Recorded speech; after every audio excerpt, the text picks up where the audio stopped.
So today we've got a bit of a special podcast today because I'm joined by my favourite keyboard player, well, multi-instrumentalist, Jack Duxbury. Yeah, last time I was in New York going out on a tour bus. Who with? That was with James Arthur. James Arthur, right? And anyway, we were going out there and I thought I'd get a bit of kit before we get there. I just laid down like that.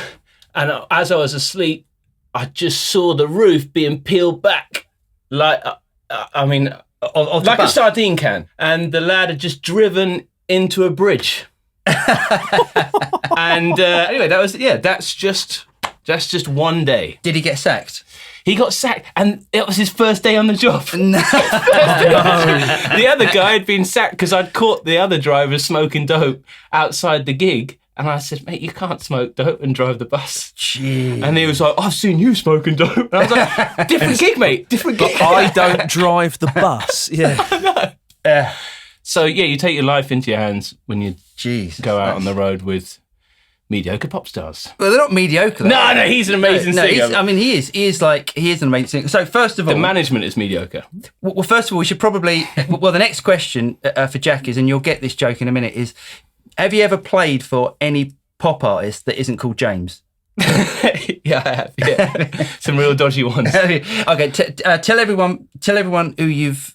don't be modest with this. Tell everyone who you played with. Well, I started off about 15 years ago just doing weeks here and there with different ones like Tayo Cruz, Diana Vickers, and then boy band, like any dodgy old boy band, like Five. I did a tour with Five. And then I used to do a lot of miming on TV. So anytime you were watching like an Iceland advert, X Factor, Good Morning TV, and because I worked at Anderson's Music. At the time? At the time. So I'd fit it. They were very cool with me going away and doing bits and then coming back.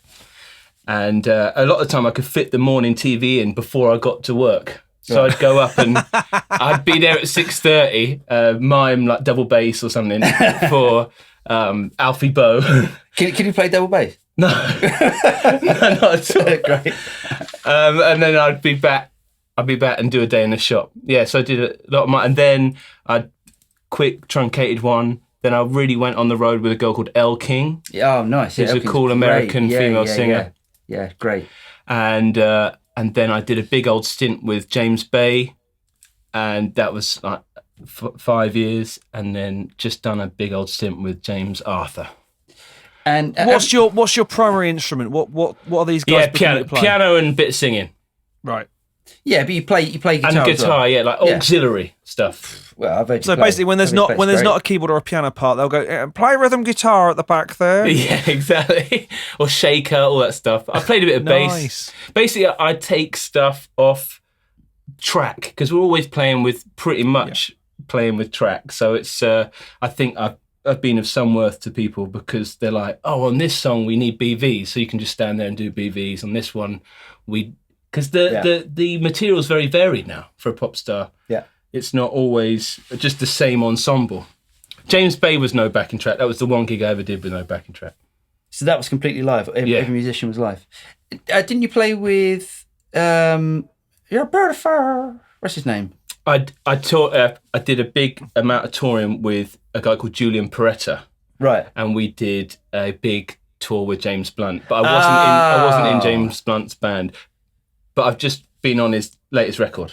I just did a couple on. Oh, nice! Well, that's going to do well, I think, because of that video he did about his dad. That was incredibly sad. We playing on all the songs. No, 3 of them. 3. Oh, nice one, mate. Well done. Good work. Playing guitar on them. Well, yeah. Yeah, guitars saved my ass now. He doesn't call me up if he ever needs a guitar player. Do you know what I mean? No. Takes it all for himself. So yeah, but that's it. Yeah. Nice Boring.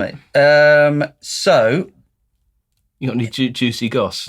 Well, there's definitely a story about James Blunt that you probably shouldn't. Well, he's just the most rock and roll guy I've ever met in pop music. And yet he doesn't seem like he should be. No. He seems like he should be, proper posh boy squaddy. But actually, yeah, I've heard various things about various nicknames he's picked up and stuff. So, yeah, most of which we probably couldn't put on the podcast without it getting a nice little expletive E. Oh, I don't mind that. I think we should do that. So tell us how you started. Where are you from? And tell us how you started. Oh, we were just having a chat before we started with James. I'm from Weymouth. James has encountered some Weymouthians, Muffites. What do you call them? Weymouth, or the Muff. They call it like the Muff. Weymouth. Oh, very good. Yeah. I call it, so Muffites. And I grew up there. My dad was a musician back in the day. He was in the black and white minstrels back in the day. What, proper old racist? Yeah, super racist TV stuff. Wow. But and then he fell into playing bass because the neighbour was Herbie Flowers. Oh, wow. Yeah, awesome. Yeah, and then yeah. Herbie's my godfather. So they were always playing bass and my dad can read music and wanted to be an opera singer and all that stuff. So he's good at music. For those people that don't, or that might be wondering who Herbie Flowers is, Herbie Flowers is the guy that played on Walk on the Wild Side on the bass, which is that amazing sort of... Yeah. Exactly. Exactly. Amazing. And like 20th Century Boy and Sky and things like Did he? amazing. Wow.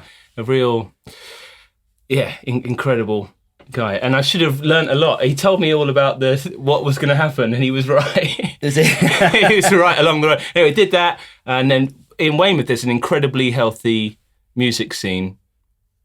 Even to this day, you can go out any night of the week and watch incredible live music up until 2-3 in the morning. It's the only place that really took 24-hour licensing and went, oh yeah, let's make it 24 hours.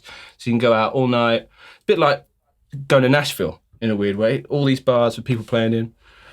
Played. And then when I finished for my A-levels, I just, on a whim, there was a bunch of guys going to ACM, and I never thought, I wanted to be a chiropractor, but then I kind of just jumped on the bandwagon and just wanted to get away from Weymouth. Went to Guildford and I studied music business, and then I fell in. Hold on. So you didn't do... I didn't do any music. I didn't bring a keyboard. Music business? Yeah, just did music business. Wow. And that was right at the time when the business evaporated.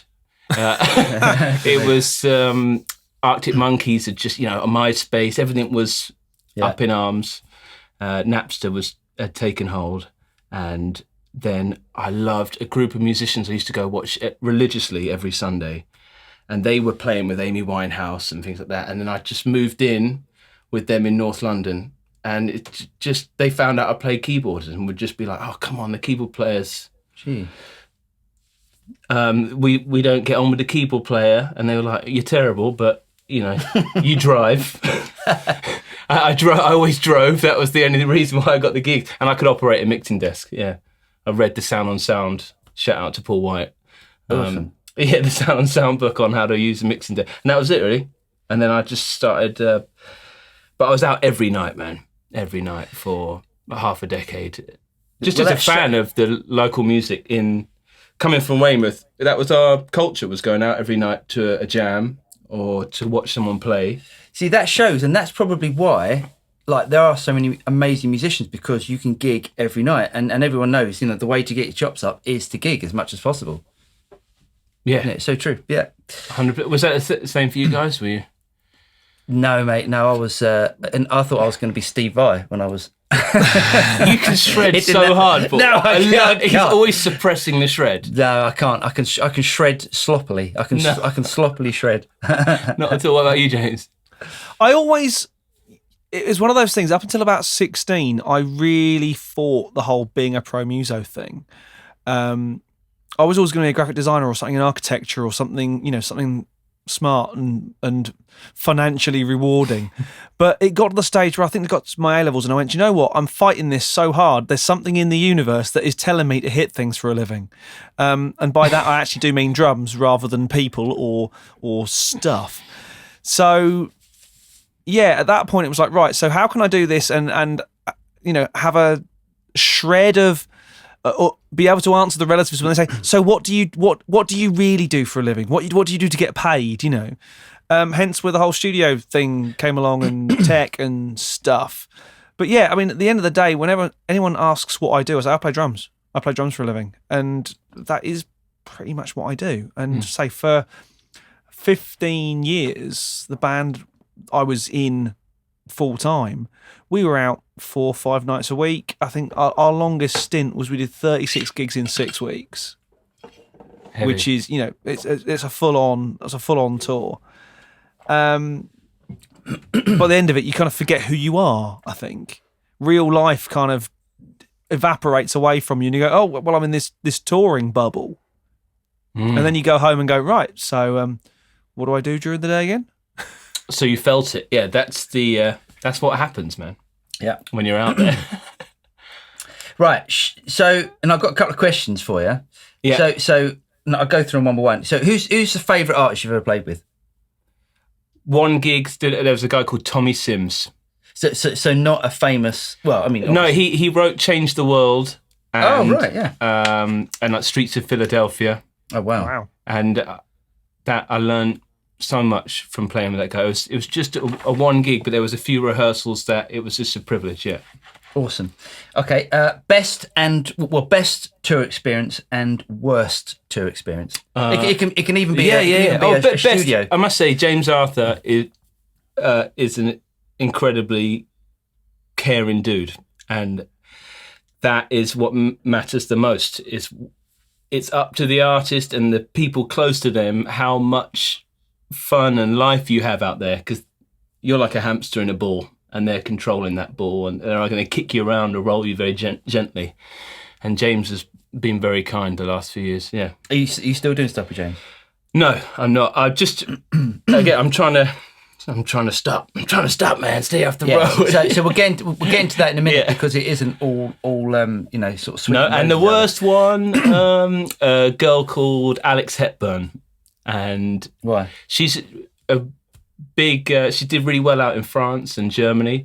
Just being shouted at a lot. What, by her? Yeah, really. Just shouted, sworn at a lot on stage.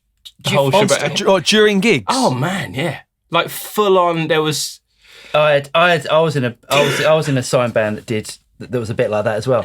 But do you think that's because of her insecurities that she had to? Yeah, totally. It was. Looking back, I can't blame them. I can't blame them for going crazy. I can't blame them for being shell-shocked by the whole thing. I have the utmost sympathy for the performer, believe it or not. Yeah. Yeah. And often it's not been... I've always been I stayed many years out on the road, artist after artist, trying to find the villain. Like, who's the puppet master? Yeah, the puppet master. And it's artist management in cahoots with the tour manager are my biggest enemies. Not the record company? No. Interesting. So why is that? Why do you think the artist management? Is it because they're worried about the artist failing and then them losing their money, or what?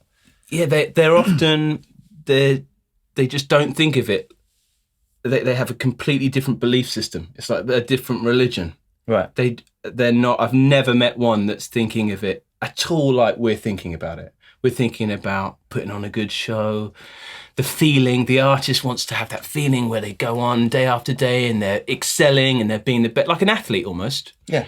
But the difference is in sport, and I've been around sportsmen as well, the management are very caring, and it's all about ensuring tip-top performance. It's almost, the care aspect doesn't exist. And they will push the artist or the product to the point of breaking. And especially, and this is done in album cycles. In the pop music industry, everything is the album cycle. You know, a lot has gone into it. Huge amounts of people have written the songs. Like you guys, you know, there's there's always multiple parties involved, and they need to get that money back. So they're going to send the artist out on the road with guys like me, maybe 5-6 guys like me, and they're going to try recoup that investment, and they're going to run that ship so tightly financially and it's got worse over the years because, I started at the most tumultuous time in touring music history, and that's what I feel like looking back now over a decade. I can see, oh crikey, it was pretty pretty tough out there. So it's understandable, the management, they're making just money from a percentage of the artist.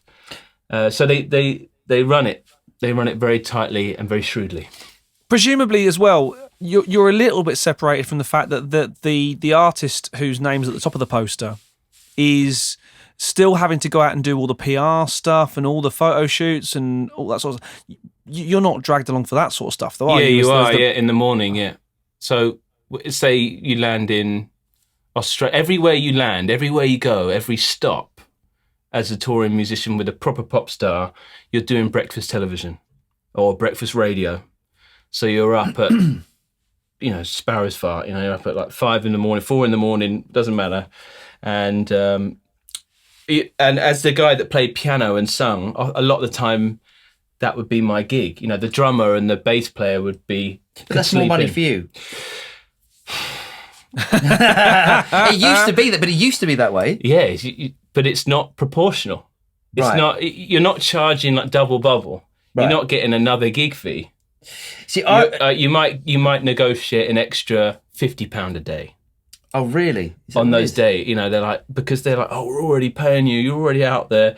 Come on, Jack. You're already in Adelaide. Come on, just go do it. It'll be fun for you. There'll be some girls there. You go. But there never is. Yeah, no, there's never girls, and they're never hot when there is, which there never is. See, and I remember when I haven't done anywhere near the amount or the level of touring that Jack's done, but I was in a band called McCabe for a while, and it was a signed band, and we were on a retainer. So I can't remember what the retainer was. Incredible. It wasn't much. It was like 800 quid a month or something. That was a retainer. So if we didn't do any work, we got 800 quid.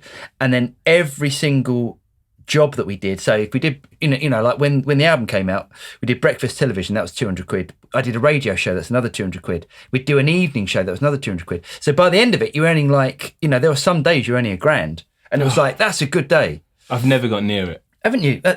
And that's weird. Maybe that was, maybe times have changed, and because they weren't even the record company was probably not, not the most sensible financially that they were. So are you on a per gig fee or on a weekly fee or a monthly? You're on a day rate. Everything I've ever done, a day rate. That's how you kind of invoice for it. So can we talk about money? Yeah. Go on. What is, because I reckon that the people out there listen to this thinking, God, he's toured, he's done Wembley Stadium, he goes to Australia, he goes to Japan, he goes all these different countries. I bet he's on 4 figures a day. That's what they're thinking. Yeah. Go on. Tell everyone. Give everyone the reality. Well, the big headline I want to push in the next few years is when I did the pyramid stage at Glastonbury, which is a massive thing in my head with James Bay, and I was so proud. We had no backing track. I'm like, oh, we're killing it. My mum lives down there. I got 250 quid. I can trump that for size of audience to size of payout. Yeah. Okay. The biggest gig I ever did was, and say it sounds ridiculous, and it's 10 years ago now. Was the 100th anniversary? Wesley, we were on the gig sheet on the email diary thing. It said Scout Gig Chelmsford. I've heard about this Scout Gig. Scout Gig Chelmsford, 90 quid. So we turn up there to Highlands Park. In Chelmsford. Is that a big venue? It's every scout in the world. It's where they hold the V Festival. Oh, okay. Right. Yeah. So we turn up there and there's like, people signing us in and escorting us around. And it turns out that we're playing at the 100th anniversary, the opening night of the 100th anniversary Scout and Guide World Jamboree to 48,000 people. Wow. For 90 quid a man. Heavy, man.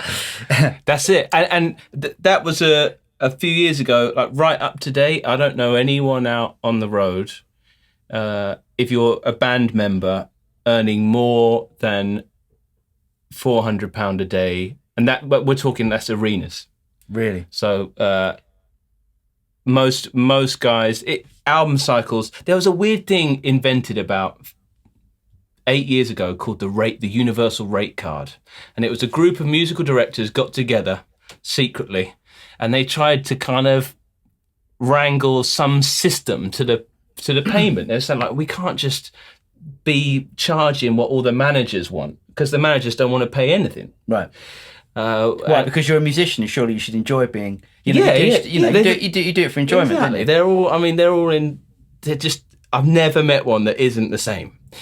Anyway, so they did this universal rate card, and it said on it £150 minimum day rate for an album signed. So someone signed to Universal Records on their first album cycle. Now the problem is, a first album cycle, if you have a big hit, can be 4 years.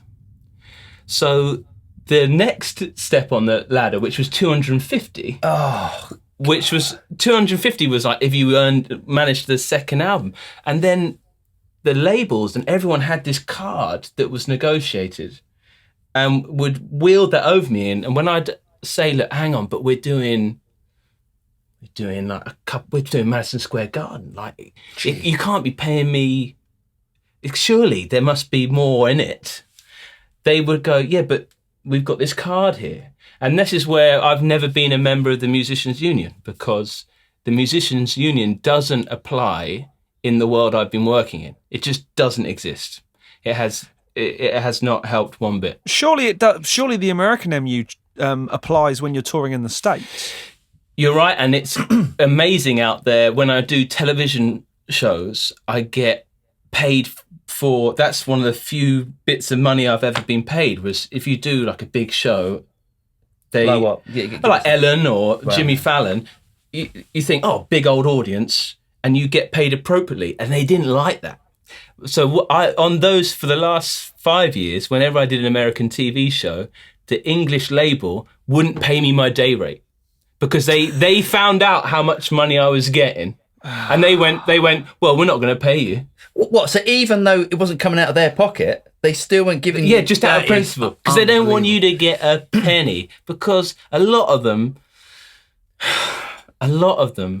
wanted to play and they wanted to do it, and there's a lot of.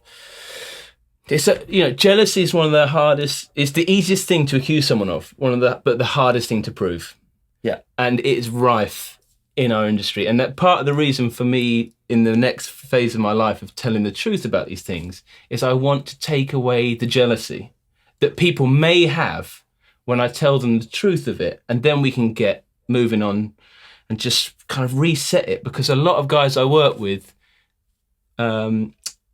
social media and things like this, they're living a lie. They're posting up a shop front that everything is shiny and beautiful. My office for the day, and they're sound checking in Wembley, and they're going, "Oh, listen to that reverb." But you're like, "Oh God, I'm in so much debt." And when we should be in this new era of mental health awareness and guys talking honestly to each other, I think maybe I'm just going to be on my own doing it, and everyone's going to hate me. No, mate, no.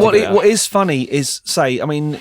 I was touring to a very different level to the guys and the acts that you've been on with, but that story follows through all tiers of the music / entertainment industry.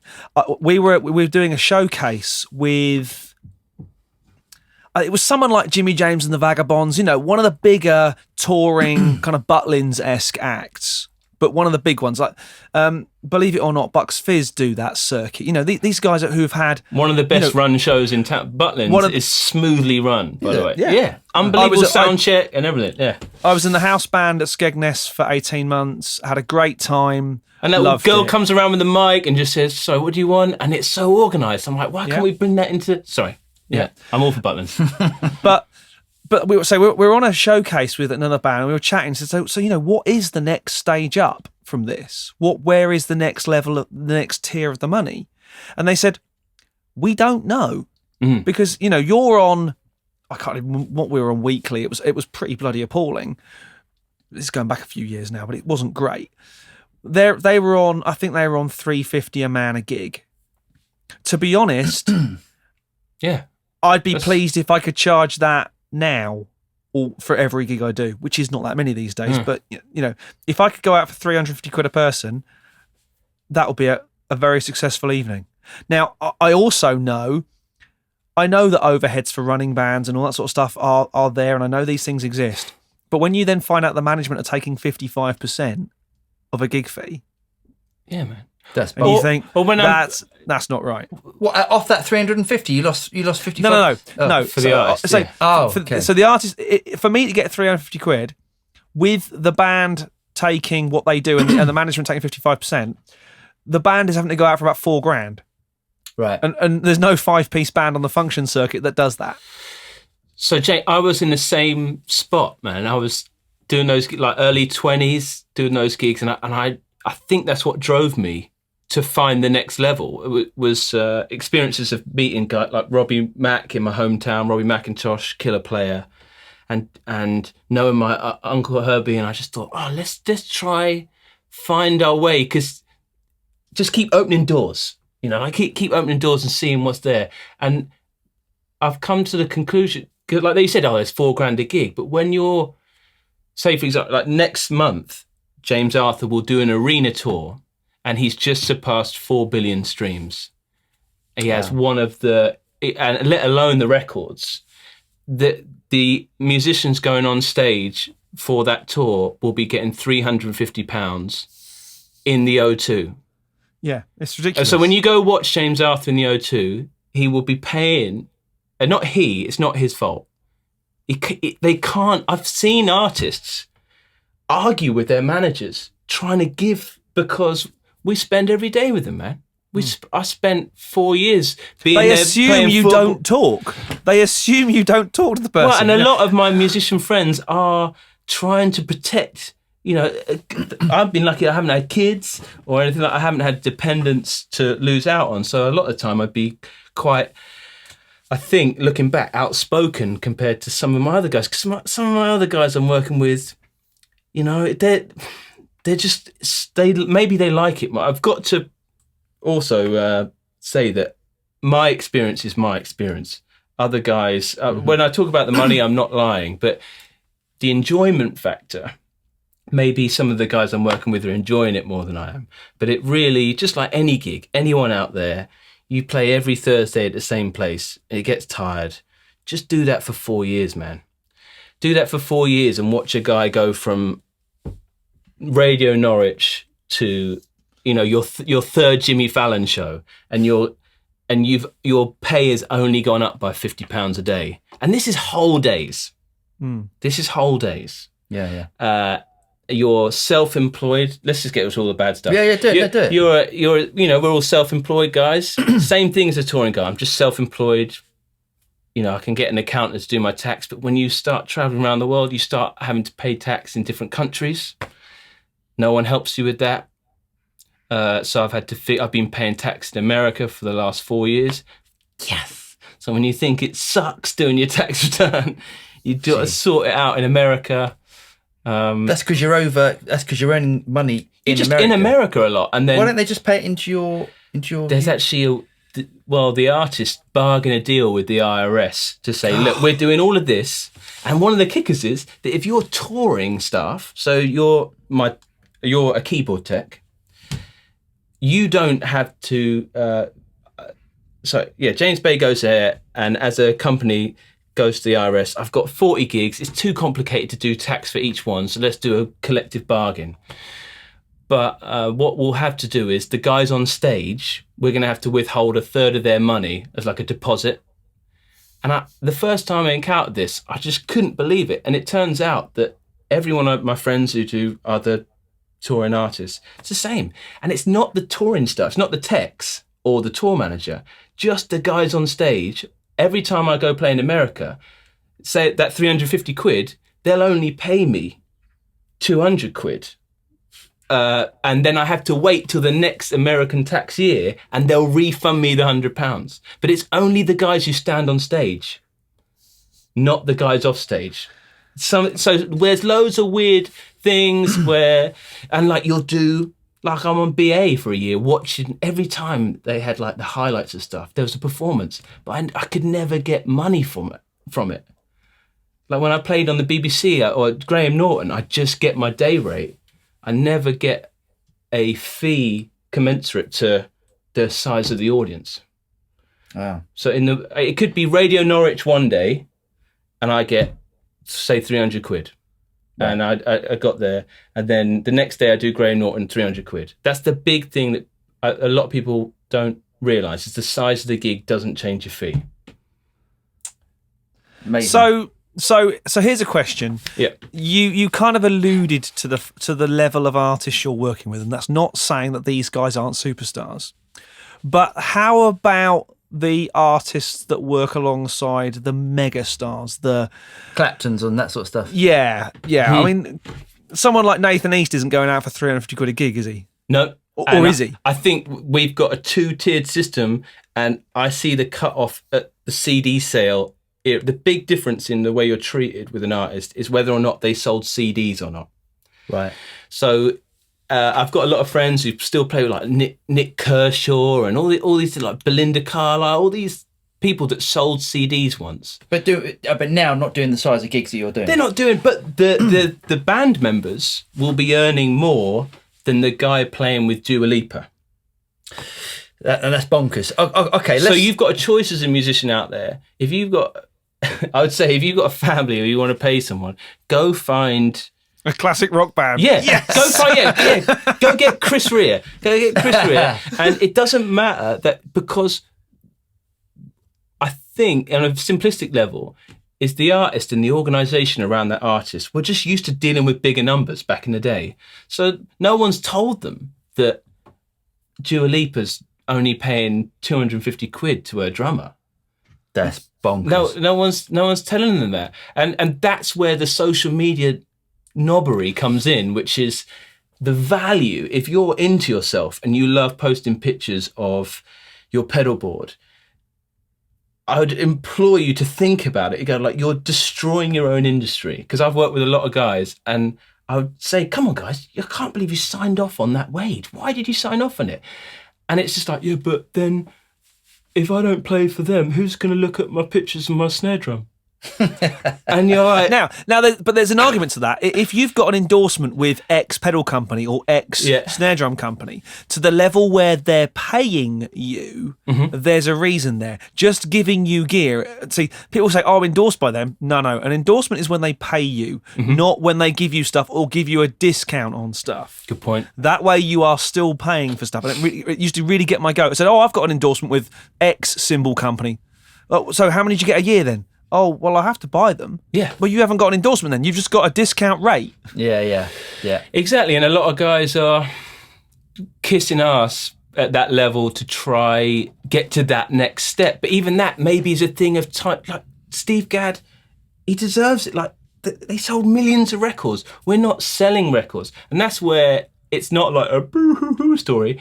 I've come round to thinking, you're right. Like, even so, I say all the streams and things like that, and when we're doing the O2, but none of those people in the O2 have a way to almost give the artist their money anymore. I know that the live gig there happened, but that it's just all been siphoned off for the security and everything. I kind of understand why we're paid so little, especially when we're reliant so much on backing tracks, and the audience and the whole zeitgeist of pop doesn't. There's no extra points for being able to play a dope solo anymore.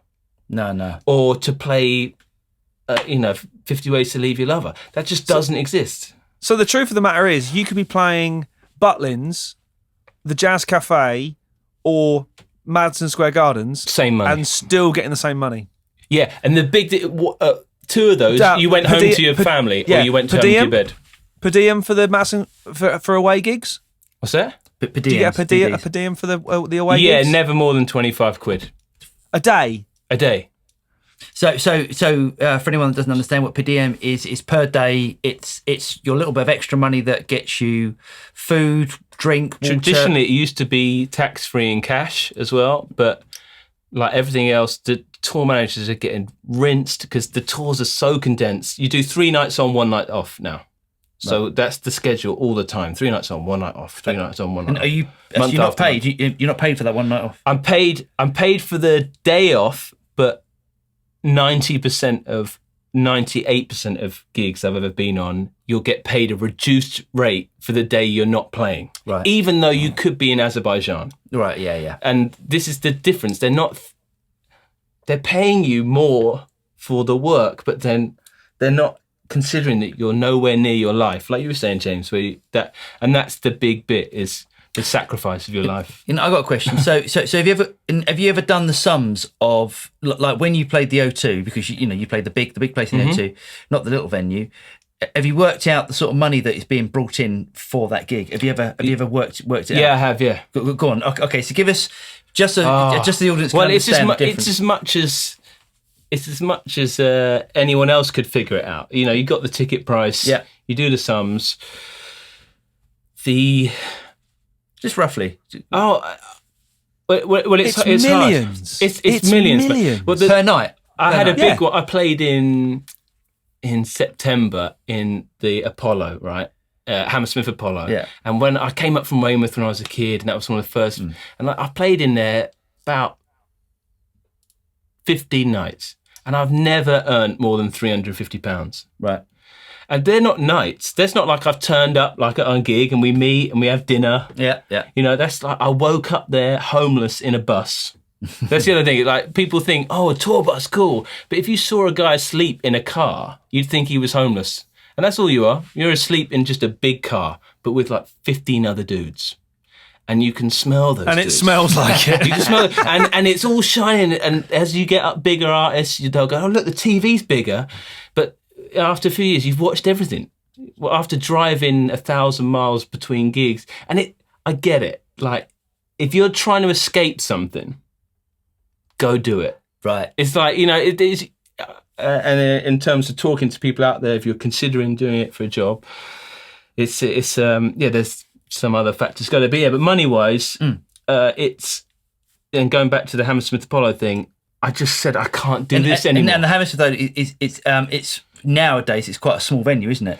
It isn't considered still, to be like... It's like 4,500. Is it? Okay. 4,500 people. Yeah, and they're charging good money for its West London. It's now referred to as the Eventium Apollo. Yeah, because I'm going to see mine and Dan's favourite band there. I think Dan and I are going to the same gig. Oh, yeah. What's that, Toto?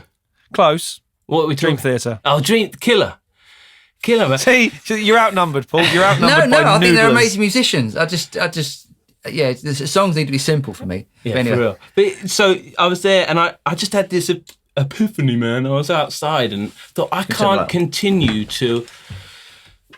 I'm almost hurting the thing I love, music, by continuing to do this job for such a small amount of money. It's a bit like, when you hear guys in your local town taking a gig for like free, and you're like, no, everyone's got to keep the price up. Yeah. And that's one of the new things. I even thought about, I used to harangue people at like Capital Summertime Ball and get all my fellow session musicians and go, right, next year we strike.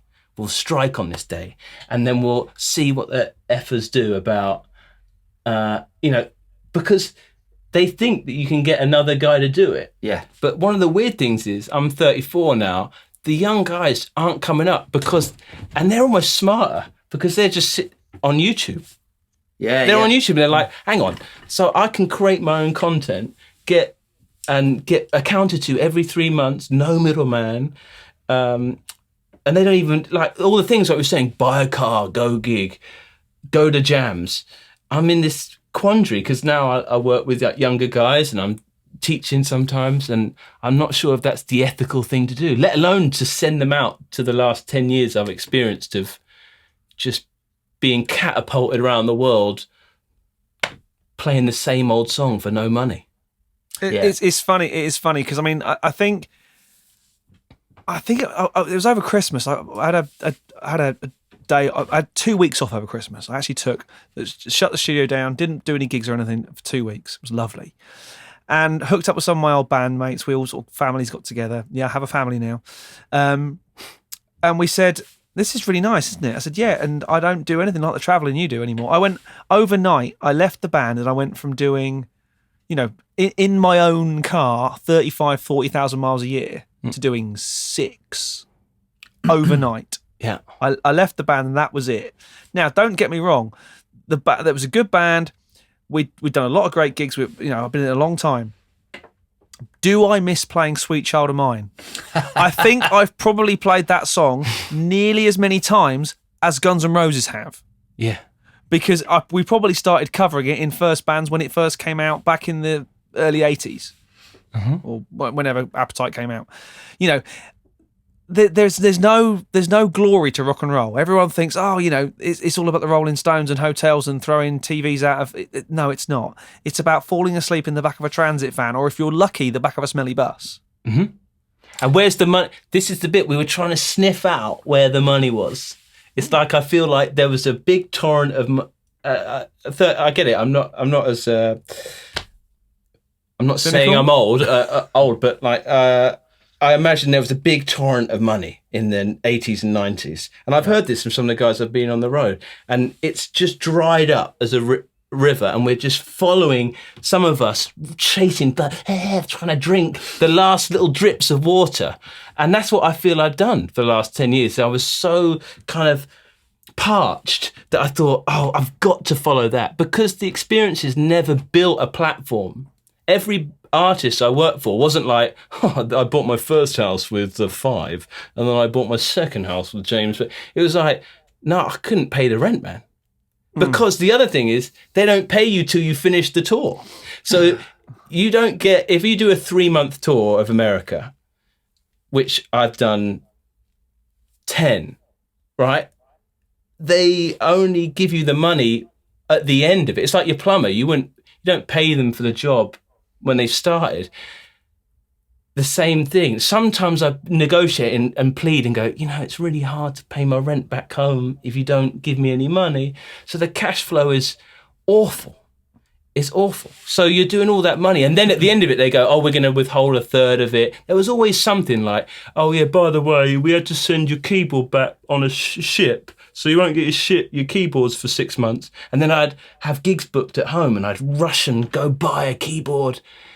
Because it was so, man, there's a million ways where it just sucks, man. I was doing PA for a band, doing mixing for a band, and we were sat having a meal.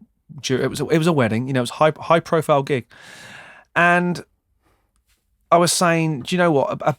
Realistically, 250 quid is the least I will leave the house for, because 12. If you look at it as any other job in the world does.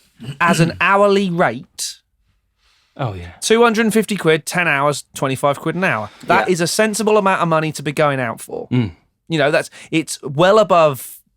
But make that 3 months. But you get none of the money till you finish the 3 months. No, that I agree with. But then I'm chatting to guys who are saying, yeah, but if I wasn't gigging tonight, I'd do it for 50 quid. I'm like, no, you can't do that, because as soon as you do that, they'll only pay 50 quid. Absolutely. Because they know they can get someone for 50 quid. He went, no, but surely I'd rather be working than not working. Said, no, you'd rather be working one night of the week for 250 than 5 nights for 50. Absolutely. And I was like, you don't get it. You are just shooting us all in the face. I'm with you, man. But the perspective as a younger guy, and when I come round to Paul's place, and you can't see it, and you won't have seen it on the videos, but it's a beautiful house. Oh, cheers, mate. Every time I come round, immaculate. You got different Ferrari in the driveway. Different Ferrari, but it's gorgeous. Citroen, man. It's gorgeous. Even Guildford, because to get a place, you know, everyone was saying, "Oh, you got to live in London," because all the guys are. You know, coming out to Guildford, people were like, oh, you better keep that quiet so the label don't, you know, trying to be hip, wearing all the hats and jewellery and stuff, nonsense like that. Anyway, but get straight to it. You feel that way maybe because you've got a family and you've got a home, you've got a base, and you've got things worked out in here and like I feel like that because I'm a grumpy old man and I'm 43. Yeah. But I want to give you guys credit, because one of the things that bonded most of us on the road was that we hadn't addressed that. We were, you know, that whole we're running away from something thing. You know, most guys out there are easy. No wonder we were easily manipulated into doing those gigs for the wrong money. And when guys say that, I think maybe we should start a new trend, which is say, hey man, if you feel that way, what's wrong? Like, what's wrong? How are you feeling? Like, are you anxious? Are you worried? And we should care for each other, because it's a bit macho. Yeah. I found it's like really macho out there. And one of the beautiful things on the road is through that time, I've got my brothers and my sisters have been out there on the road, and I'm an only child, but I feel that connection with them. And over the years, we broke down that kind of bullshit barrier that happens on normal gigs, which is, oh, you're busy, mate. You've got a lot of work on.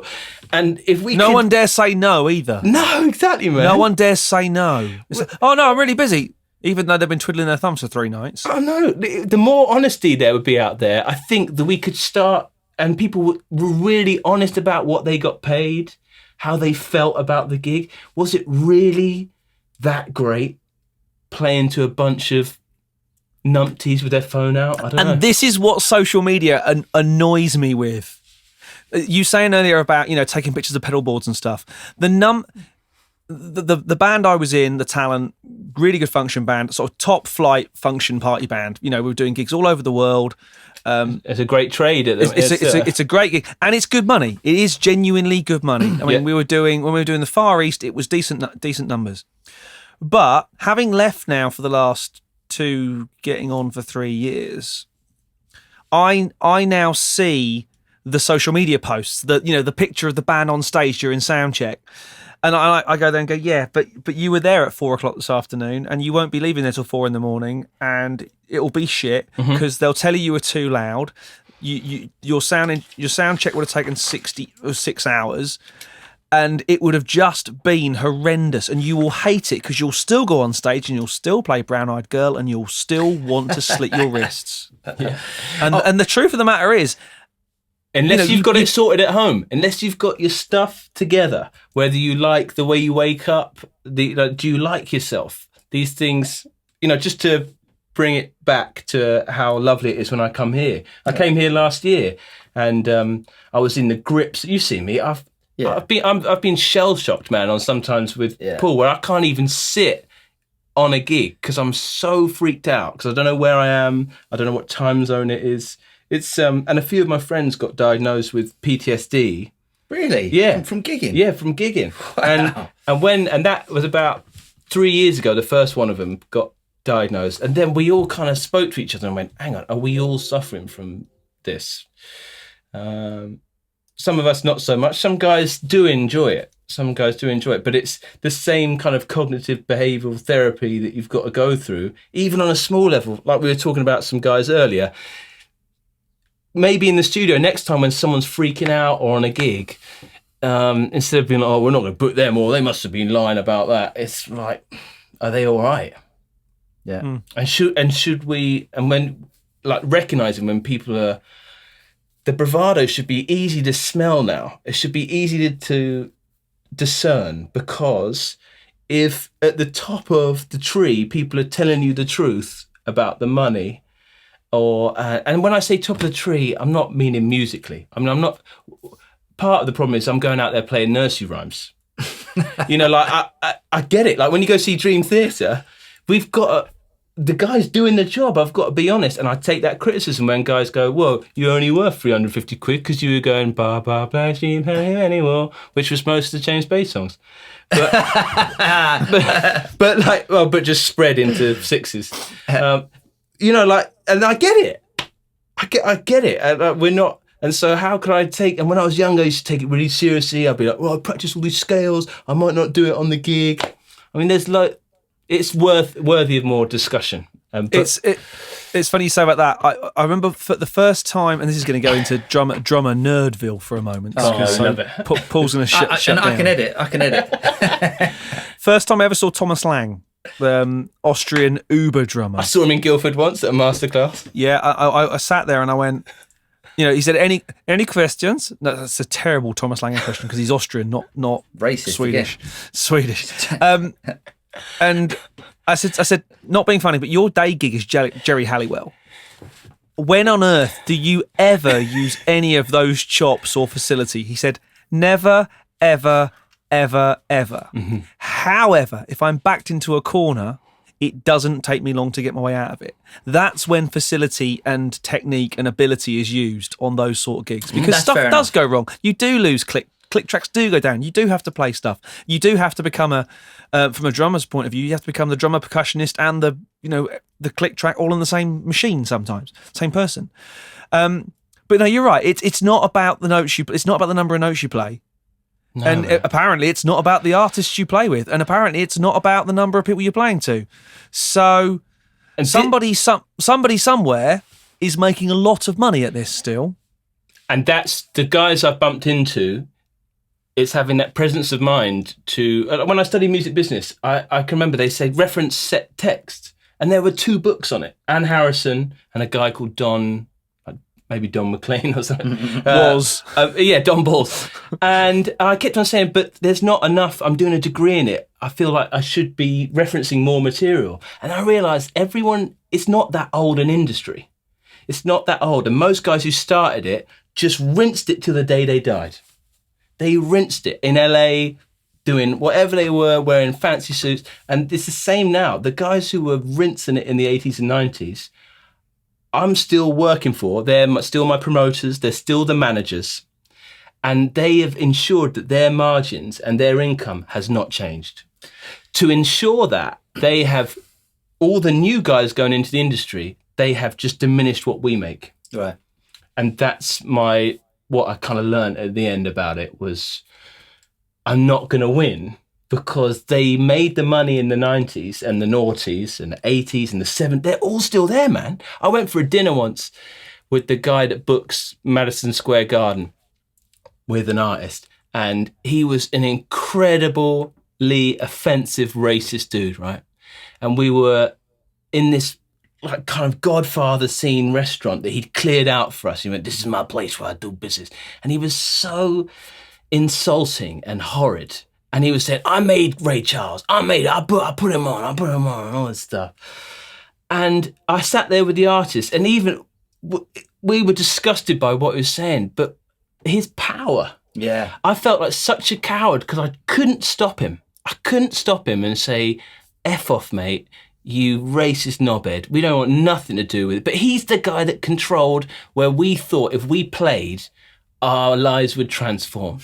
When I was a kid, I thought, one day I'll play at Madison Square Garden, and if I do, my life will be a certain way.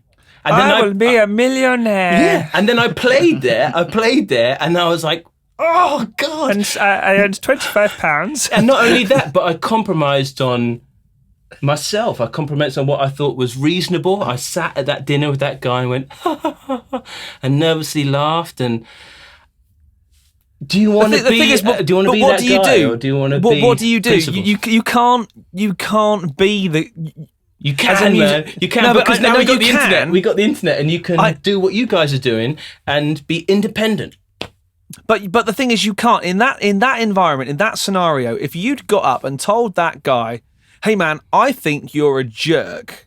The whole and you in your head you play out the scenario that the rest of the band will stand up and unite with me and we'll all march out to triumph. Bum bum bum bum bum bum. Wouldn't have happened. You would have got up, you'd have walked out, and everyone would have looked at you, and you'd have felt like a knob. Now, in your deep down, you'd have gone, "Yes, I fought the man." Yeah, it's one and of then those you would have been flown home the next day because you were a dick. But yeah, even though you weren't. It is one of those things, though. That is one of those things that if you did that, you would wake up 20 years in the future. You might go, "Oh, I've ruined. I'm not touring at the moment." But you would wake up in 20 years' time and go, "Actually, I did the right thing because I wasn't." It's hard to do because you've got other people's livelihoods and your own livelihood. But you would wake up and go, "There's been enough time." I mean, there's been enough times we've all been in situations where we've felt, "Oh, this person is." They've got so much power, or they're almost a bully, and they're inflicting their views on you, even though you don't agree with those views, but you're not agreeing with those views, but you're not denying those views. Basically, you're compliant by your silence. That's good. That's pretty good. That's and good. Unfortunately, you can sit there and you can grumble under your breath, but the fact that you're sat there, as you say, you've sat at that table and effectively given the guy his audience for the evening, and until. I mean, it's a musical Me Too almost, isn't it? Yeah. Like, as far as I know, we haven't got a Harvey Weinstein in the music industry, as far as I know. So, man, there is. I'm sure there are. Tour managers, and they would be. I mean, the tour managers were time and time again just like the Iago. Tour managers I just think of as in Disney, you know, on Jafar's shoulder. That little bird. Jafar's the artist, and you know, Iago is there just pulling the strings, and they befriend the artist in such a way because they're often young guys. Everyone I've worked with, again, no wonder I wasn't getting any money. They're all young guys. They're young guys being stripped of everything, of their youth, but they are making a huge amount of money. But also, we're in this new era where it's very hard to do it album to album because they're so burnt out after that album cycle. This is why you're getting no second album winners anymore, I think. Yeah, because the second album now, the record company's pushing out the second album. I mean, but that's always been freedom. That way. They go, we've made billions, we got Brits, all this stuff. Yeah. But what no one told the artist was that you signed a deal with the devil for 3 albums. Yeah. And that's going to take you 12 years. So if any young artists out there, if you want to go the major label route, this is my simplistic way of what it looks like, which is you're going to make you and your family a lot of money in there, even if you win or lose. Because if you lose, they'll make it nice and brief and you probably get to keep the advance because they haven't spent the money yet. But when you're out there and you have a big first album, it's number one, remember that you signed for 3-4 of those. And you won't earn your freedom until a decade after you signed it. They're not going to let you out for 10 years, man. So you best be ready. Go out running, do endurance sports, prepare for music to be an endurance sport. That's what I said. I saw your running shoes. And one of the things I learned on the road was to go running because I felt the thing is with Paul's running shoes, actually they run themselves. Right, they're high tech. I've shared a room with those What shoes. are you talking about? They run out the door on their own. They're not that stinky. They're not. I'm sure they're not. Well, I'm sorry. I'm sorry if I'm apologies to anyone. I'm sorry if I'm waffling on. No, it's good. It's disjointed. There's a lot of no.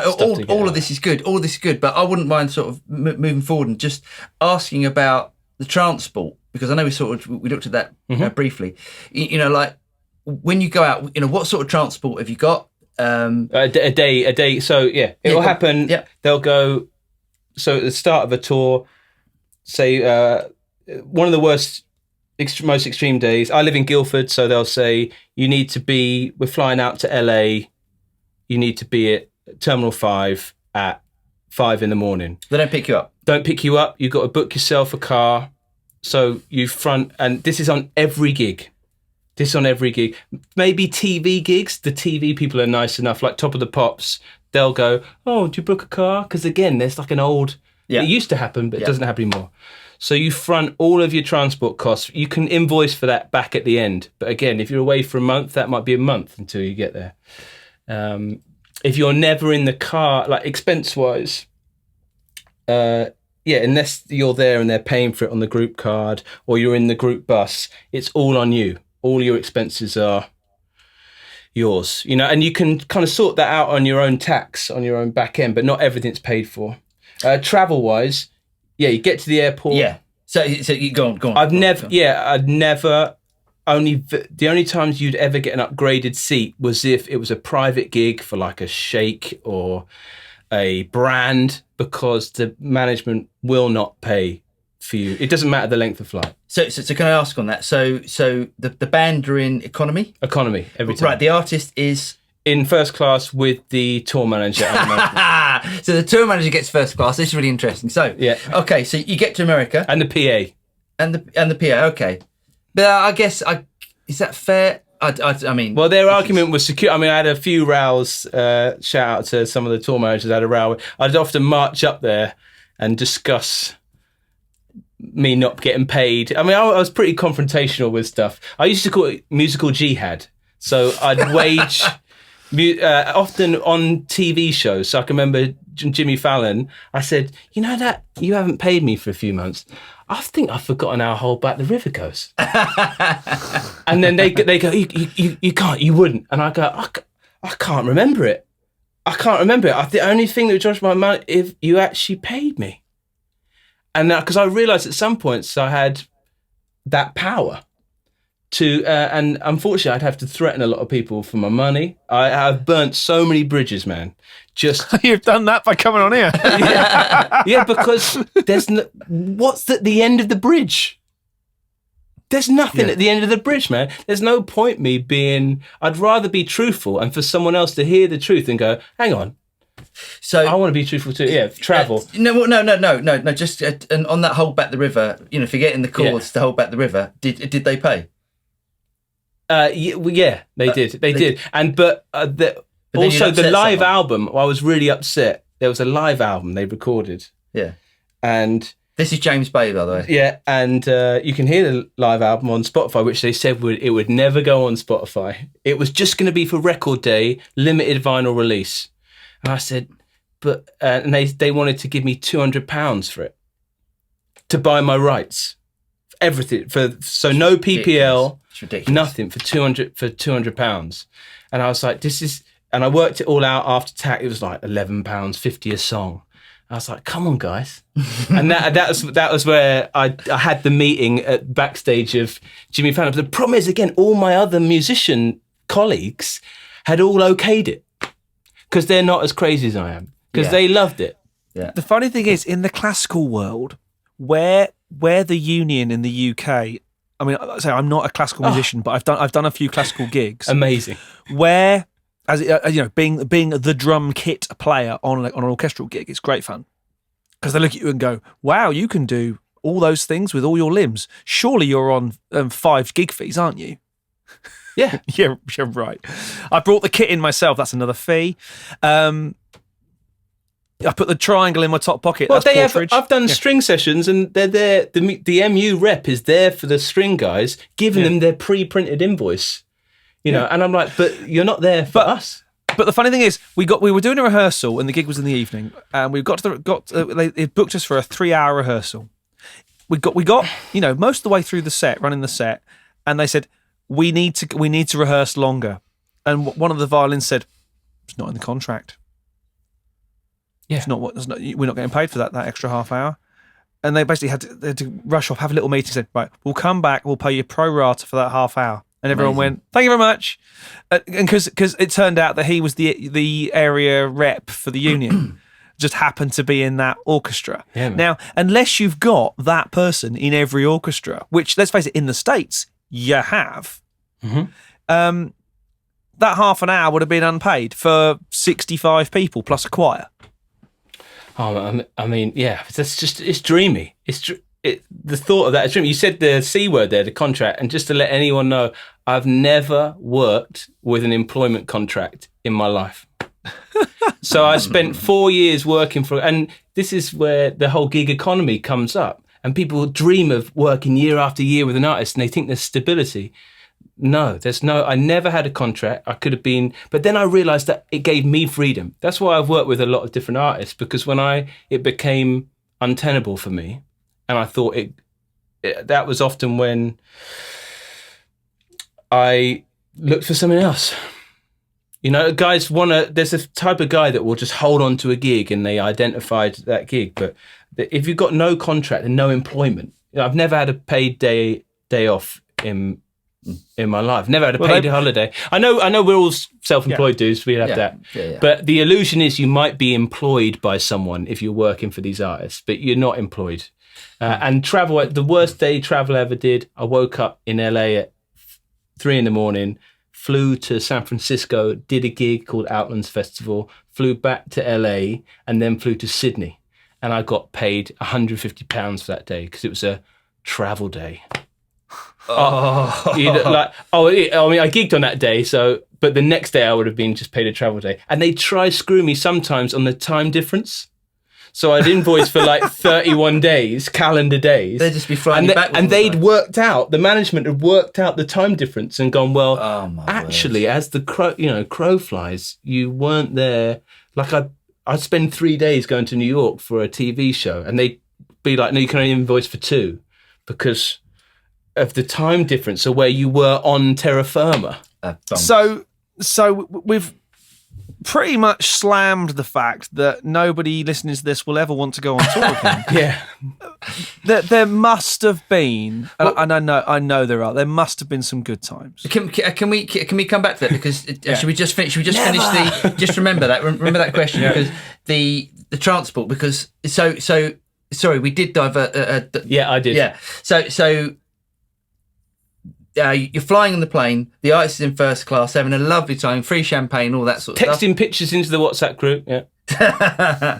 Then you land at LAX, yeah, for instance, yeah. What happens then? You get on a sleeper?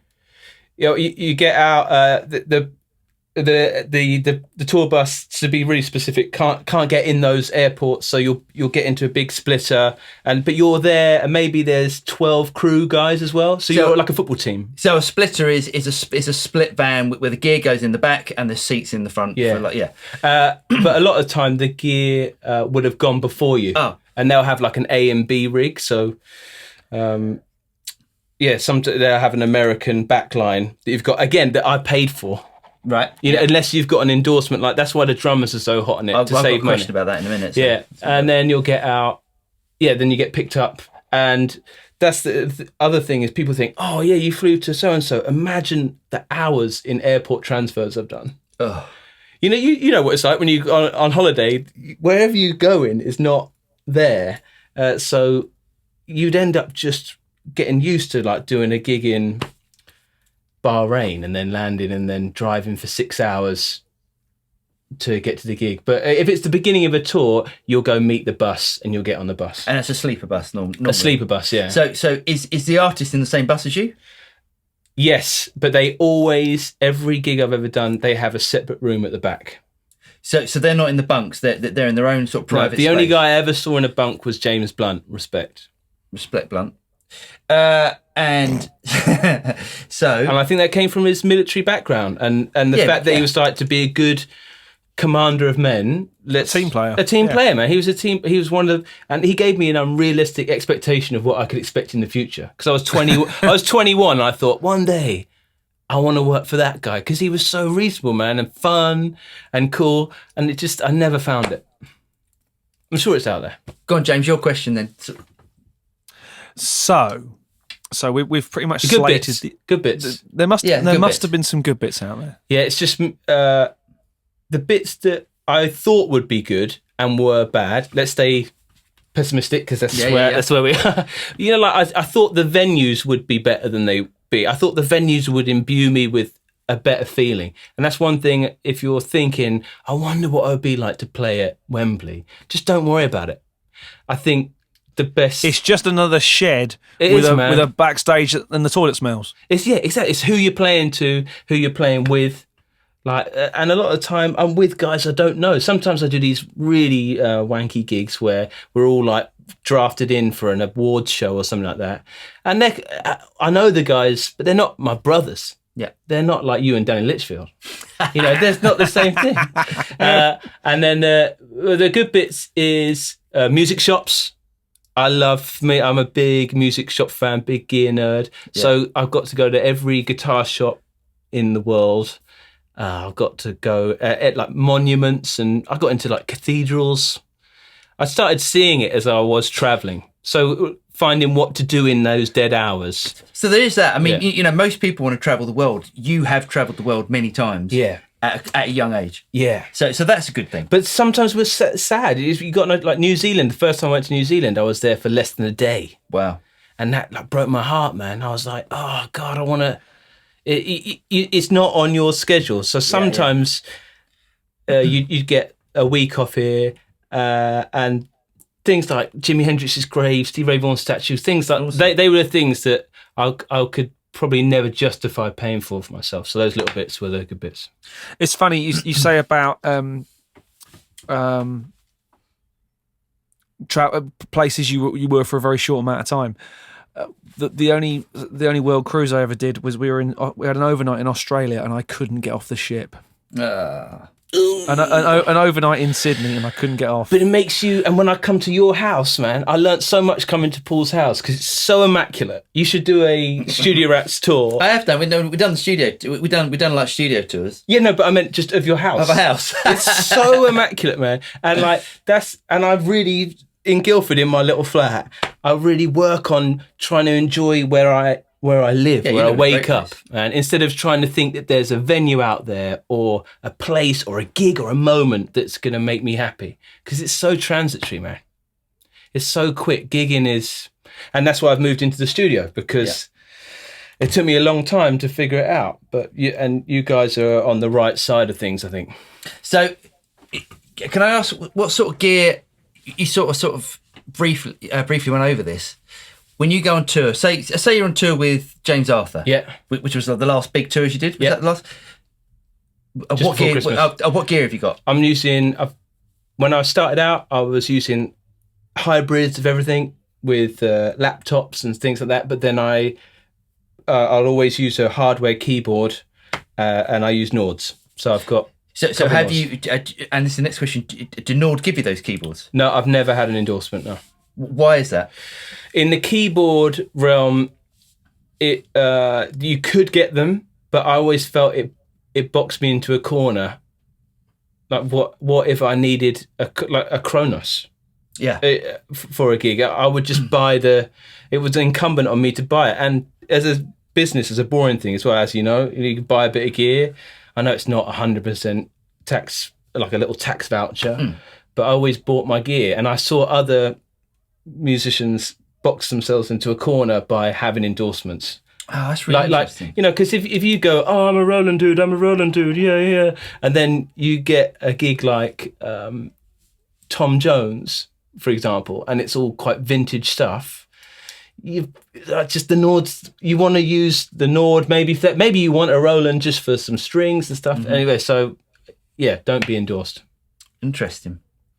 And so, if you can pay for it yourself, pay for it yourself. Yeah, I agree with that. James, have you got any other questions tour questions? Because I've got some other questions for Jack, but then I think the first question should be, when are you going to appear on a Studio Rats track? Oh, whenever, man. Awesome. Monday we're in the studio in Dean Street. That's what I was asking you. What you doing on Monday? Well, I now do a day job in a studio. Yes, and I do YouTube videos for Anderton's music. Well, which is the questions I was going to ask you next. So now you're working for. Tell everyone that producer you work for. Yeah, I went to college with a guy called Mark Crew, and he was on the producer course. I was on the business course, and we had a row once, and it didn't start off very well. But now he's my employer in the studio. He's my saviour. He's given me a kind of a day job learning, trying to learn what he's doing with making pop records. And he did really well. When I buggered off on the road, we used to work together initially in Kensal Studios, and we'd used to get paid £50 a day for writing rip-offs of stuff. So like Love the Way You Lie would be on the radio, and a producer who ran it used to pay us £50 a day, and me and him would make like 5 of those, all labelled verse, chorus, bridge, and then they'd chop them up and top liners would come in. And we had met some cool people like Busby, bless him. What we should do, we'll tell everyone who Mark Crew... Oh yeah, and Mark kind of nailed it, because he did Bastille, he found Dan Smith, and that was his project to break out of... massive worldwide project. So massive. And then he went to school with a guy called Rory, and with the success from Bastille, Rory turned out to be Rag and Bowman, and then he killed it with Rag and Bowman. And most weeks we do a lot of various different pop, from the Pussycat Dolls to Mika, the Wombats, things like that. Awesome. So yeah, amazing. And I'm not in there. I'm mainly like the T-boy, but it's just nice to learn about this stuff. Awesome. So just quickly, because I know James has got to finish in about 5 minutes. So you do keyboard vids now for Anderton's. Yeah. So that's your sort check of thing it out. We've got about 13 people are watching them. Nearly as many as we've got listening to this podcast. Anderton's is the don when it comes to guitar stuff. But I mean, it's a behemoth now, and the Anderton's YouTube channel is just ridiculous. Yeah. It's massive, isn't it? It's great. And he's a joy. Like Lee is the boss. He's like the artist I never found. He's actually genuinely great to work for, and he's the same on and off. And everyone says that he's like a great boss. Yeah. He runs Andertons. And the last question, the Undertones. Yeah. God, that's awesome, isn't it? Yeah, That's we do that stuff for UA, didn't you? UA. Yeah. With a killer band with with Ash Sohn and Rocco Palladino. Yeah, awesome. Yeah, so if you want to check out Jack playing on some stuff, check out the Undertones videos. Which how many have you done? A couple now. We've done a couple of those. Yeah. Really Other than good. that, it's the Anderton Synth and Tech channel. Yeah. So check Jack out there. So right, I've been Paul Drew. I was James Ivey. I was a very moany Magoni Jack Duxbury. I'm so sorry. I didn't want to be so pessimistic. But No, mate, it's great. No, it's great to so everyone can actually hear. I want people to love where they are right now and to enjoy what's around and the present a bit more. Because I wish I'd done that when I was younger. Thanks, mate. No, and thanks for coming on. Love you, mate. Cheers, mate. Respect. See you, James. Thank you, mate.